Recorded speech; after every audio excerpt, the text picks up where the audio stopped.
Hello everyone, welcome to governments academia. Last lecture में हमने addition और सब्ट्रैक्शन ऑफ इरेशनल नंबर्स देखा था। इस वीडियो में हम मल्टीप्लिकेशन एंड डिवीज़न के ऊपर जो कॉन्सेप्ट्स हैं और कैसे उन क्वेश्चंस को सॉल्व किया जाता है, जितने टाइप के भी सिंपल मल्टीप्लिकेशन और डिवीज़न के क्वेश्चंस हैं वो सारे आज हम ख़त्म करने की कोशिश करेंगे। ठीक है, अब हम देखते हैं, पहले 2-3 फैक्टर समझते हैं। देखो, प्लस माइनस वाली वीडियो में हमने देखा था कि इरेशनल पार्ट का सेम होना ज़रूरी होता है। मतलब अगर मुझे प्लस या माइनस करना है तो जिन दो क्वांटिटीज़ को प्लस या माइनस करना है वो इस तरीके की होनी चाहिए कि उनका इरेशनल वाला पार्ट सेम हो। अगर वो इस तरीके की हुई तो उनको हम प्लस या माइनस नहीं कर सकते, ये हमने देखा था। बट मल्टीप्लिकेशन या डिवीज़न में इस बात से कोई फ़र्क नहीं पड़ता है। मल्टीप्लिकेशन या डिवीज़न ऑफ इरेशनल नंबर में कहा गया है कि आप क्या करो, अगर इस तरीके से आपको दो इरेशनल नंबर्स गिवन है तो आप नॉर्मल वाले पार्ट की मल्टीप्लाई नॉर्मल वाले पार्ट से करो, अंडर रूट को ऐसे का ऐसे ही रहने दो, और जो अंडर रूट के अंदर दोनों क्वांटिटीज़ हैं मल्टीप्लाई हो रहा है तो उनको ही मल्टीप्लाई कर दो, डिवाइड हो रहा है तो उनको भी डिवाइड कर दो। क्वेश्चंस करेंगे तो और डिटेल में समझ में आएगा।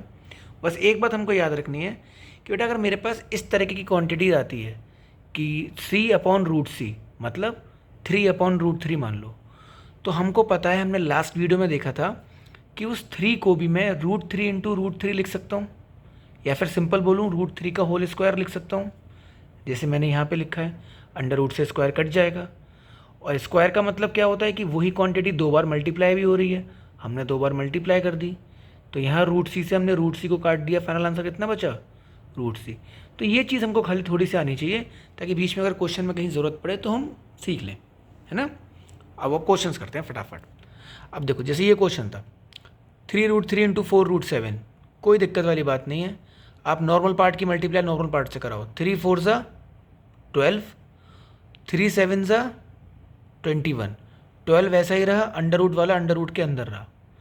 अब इसमें एक चीज़ हमें याद रखनी है कि सर 21 इसमें आंसर आया। अब मुझे पता है 21 3 × 7 की फॉर्म में टूटा है, अंडर रूट में से कुछ भी बाहर नहीं जाएगा, बिकॉज अंडर रूट में से बाहर जाने के लिए चीज़ें पेयर में होनी चाहिए। मान लो यहाँ पे एक और 3 और मल्टीप्लाई में आ जाए तो हम उस 3 को अंडर रूट के बाहर ले आ सकते हैं और अंदर खाली 7 बचता।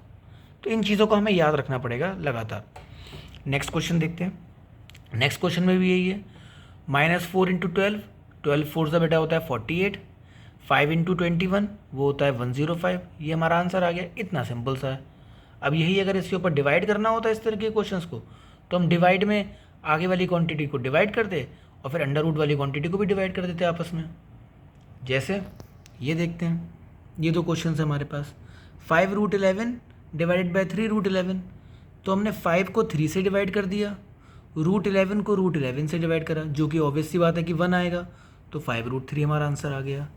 अगला क्वेश्चन देखा, 3√3 डिवाइडेड बाई 6√7, 3 को हमने 6 से डिवाइड करा, जो कि आपको पता है 3 1 3, 3 2 6 कट जाएगा तो 1/2 बन गया।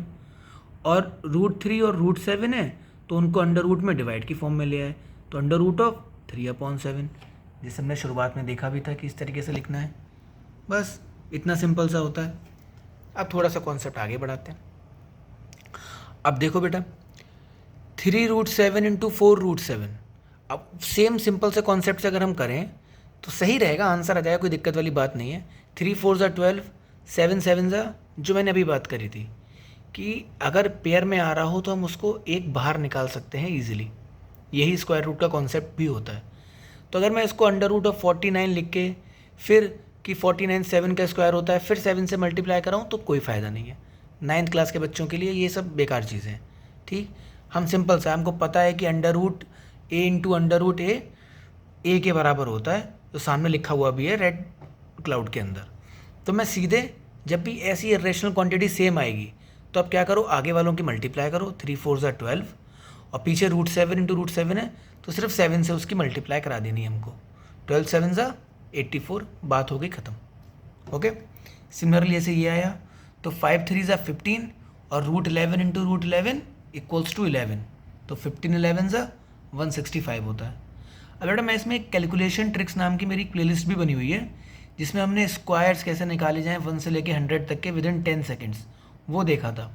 उसी में एक वीडियो और आएगी जिसमें हम मल्टीप्लिकेशन बाई 11, मल्टीप्लिकेशन बाई 111, ठीक है, मल्टीप्लिकेशन बाई 25 या डिवीज़न बाई 25, इस तरीके की वीडियोस बनाएंगे, उसमें डालेंगे। जिससे आपकी कैलकुलेशन स्पीड थोड़ी सी तेज़ हो, आपको नए नए कॉन्सेप्ट वैदिक मैथमेटिक्स के थ्रू मालूम पड़े। तो उसको भी आप एक बार चेकआउट कर लेना। अभी हम अपने कॉन्सेप्ट पे वापस आते हैं। अब ये रहा 3√2 इंटू √8। देखो एक तो सिंपल मेथड जो हम करते आए हैं, आगे वालों की आगे वालों से मल्टीप्लाई कर दो, मतलब 3 × 1 = 3, अंदर वालों के अंदर वालों से मल्टीप्लाई कर दो, 2 × 8 = 16। तो 16 हमारा किसका स्क्वायर रूट होता है? 4 का। 4 लिख दिया, 12। एक तो हमारा ये भी तरीका है पर हम क्वेश्चंस प्रूविंग वाले भी करेंगे, ठीक है? तो हमको उसके लिए अलग अलग अप्रोच भी आनी चाहिए। जैसे इस √8 को मैं बेटा 2√2 की फॉर्म में लिख सकता हूँ। कैसे लिख सकता हूँ? देखो 8 को मैं 2 × 2 × 2 लिख दूंगा, तो ये 2 हमारे पास पेयर में आ गया, तो ये 2 बाहर आ सकता है।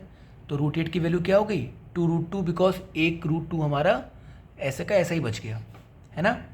तो हम उस तरीके से फिर कर सकते हैं। 3 × 2 = 6 और √2 का स्क्वायर करेंगे तो 2 बचेगा, 6 × 2 = 12, तब भी हमारा आंसर आ सकता है। तो हमको डिफरेंट अप्रोच भी मालूम होनी चाहिए इसके लिए। लास्ट क्वेश्चन देखते हैं। 3√7 डिवाइडेड बाय 4√28। अब ये भी कुछ खास बड़ी बात नहीं है। 3 को आप 4 से डिवाइड कर दो, 3 डिवाइडेड बाय 4। 7 को आप 28 से डिवाइड कर दो, तो ये हमारा क्या बनेगा? 7/28। 7 × 1 = 7, 4 = 1/4। √1 1 होता है तो कुछ नहीं लिखा। √4 2 होता है तो 4 × 2 = तो 3/8 हमारा इसका आंसर आ गया। अब इसको भी हम इस तरीके से कर सकते थे। कैसे? जो 28 लिखा है वो 28 क्या होगा? 7 4 = और 4 किसका अंडर रूट होता है? सॉरी 4 का अंडर रूट क्या होता है? 2। तो हम वहाँ पे लिख सकते थे डायरेक्टली √28 की जगह पे 2√7। ठीक है? तो इस तरीके से हम ये वाले क्वेश्चंस करते हैं, मल्टीप्लिकेशन और डिवीज़न करते हैं। अब अगली वीडियो में इसका one of the most important topic जैसे कि रैशनलाइजेशन, या तो नेक्स्ट वीडियो में या फिर उसके नेक्स्ट वीडियो में हम स्टार्ट कर देंगे। रैशनलाइजेशन से आपके हर स्कूल में कम से कम किसी भी एग्ज़ाम में अगर रियल नंबर आ रहा है तो 1-2 क्वेश्चन आएंगे ही आएंगे, और रैशनलाइजेशन आपको अच्छे से आना भी चाहिए। ठीक है? तो नेक्स्ट वीडियो में जहाँ तक है मैं उसको स्टार्ट करूँगा, या फिर नेक्स्ट वीडियो में हम इसके ऊपर मल्टीप्लिकेशन, डिवीज़न, एडिशन और सब्ट्रैक्शन के ऊपर और क्वेश्चंस करेंगे, और अच्छे क्वेश्चंस करेंगे अगर मिलते हैं, वरना रैशनलाइजेशन ही हम स्टार्ट करेंगे। Thank you very much.